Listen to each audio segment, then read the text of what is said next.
Trump-Rubio's formula for Turkey regarding the F-35s. Greek press up in arms claim that the U.S. is seeking a new formula for the F-35 program, from which Turkey was excluded after the S-40 process in 2019.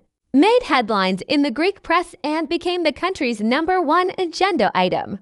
Kathimerini and Pentapostagma reported that the Trump-Rubio duo has re-entered the search for a solution on the Turkey file, highlighting that any potential progress could profoundly affect the balance of power in the Aegean. It was as if sirens were sounding in Athens.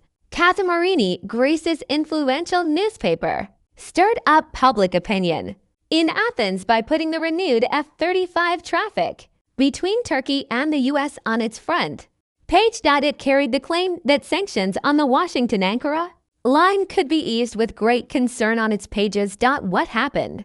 Kathimerini wrote that the U.S. had put the F-35 program, from which Turkey was excluded after its S-400 move in 2019, back on the table.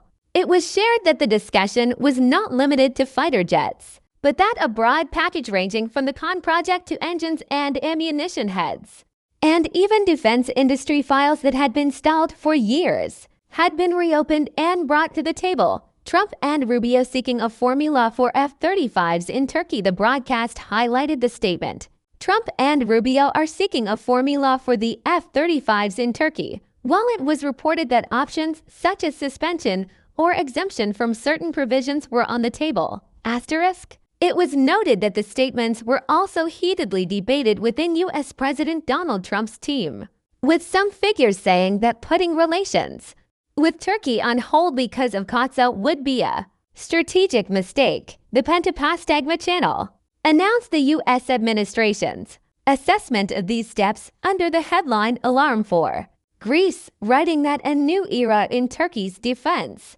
capabilities could be beginning. The newspaper argued that any progress in the Khan fighter jet and F-35 files could upset the balance in the Aegean, placing the comment that Athens is closely monitoring this possibility at the center of its headline. Meanwhile, 40 lawmakers from both parties in the U.S. Congress continue to call for the rejection of Turkey's request to rejoin the F-35 program.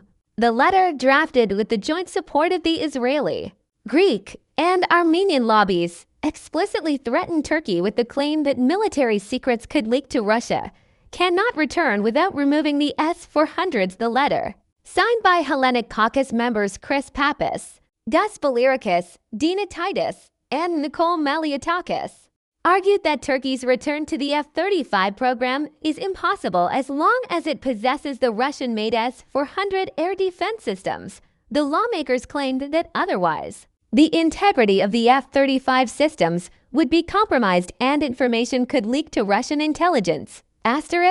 Same fear in Israel. F-35 shock another development. That increased tensions in the region was reflected in reports from Israeli sources. The U.S. approval of the sale of F-35s to Saudi Arabia caused panic in Tel Aviv.